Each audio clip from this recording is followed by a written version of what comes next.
Hola niños, ¿cómo están? Bueno, yo extrañándolos muchísimo, sobre todo a mis pequeños del octavo A, pero ya nos vamos a volver a ver, ¿ya?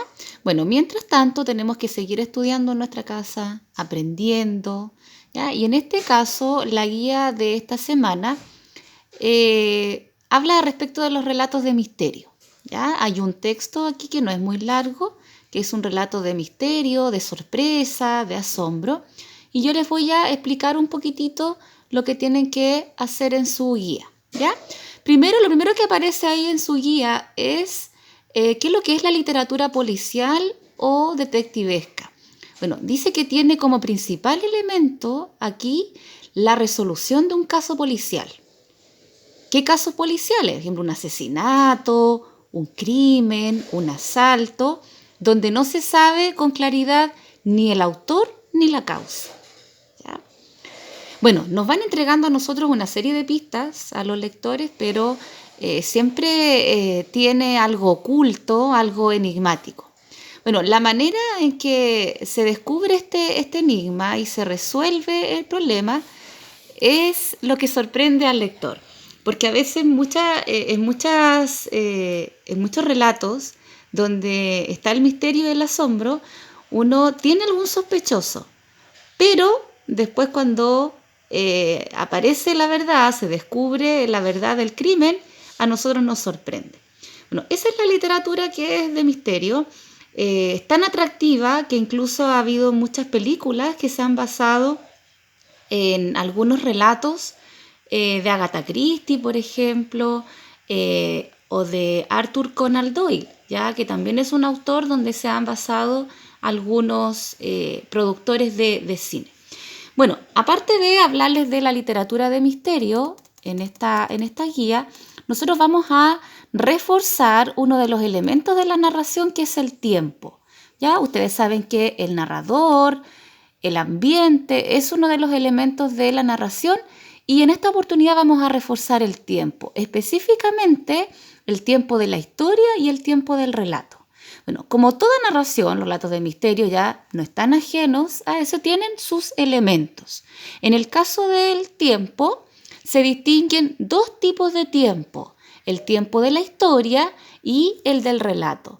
¿Cuál es la diferencia? En el caso del tiempo de la historia es el orden cronológico en que transcurren las acciones, es decir, el orden secuencial de las acciones, desde la que ocurre primero hasta la última.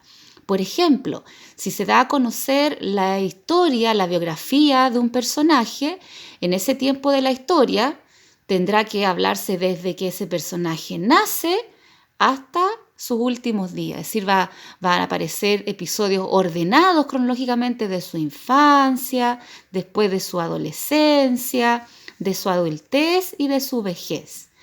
En cambio, el tiempo del relato se relaciona con el orden con que presentan las acciones dentro del cuento o de la novela.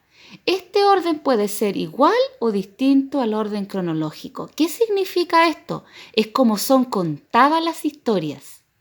Y a veces, en algunos relatos, tal como pasa en las películas, las acciones no se cuentan de manera ordenada.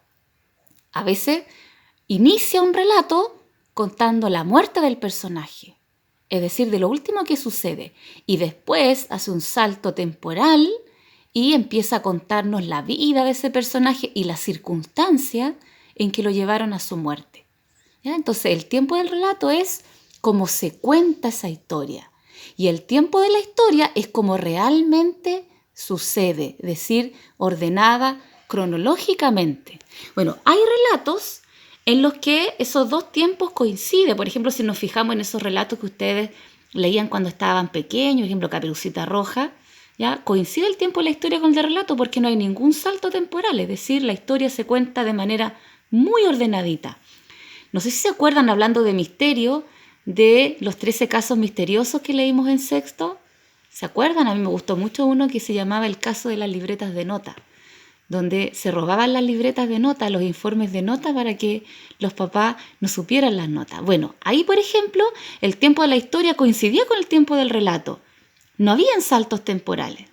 Ahora, por ejemplo, si ese mismo relato se contara partiendo del robo de las libretas y después retrocediera en la historia, ahí el tiempo del relato sería distinto al de la historia.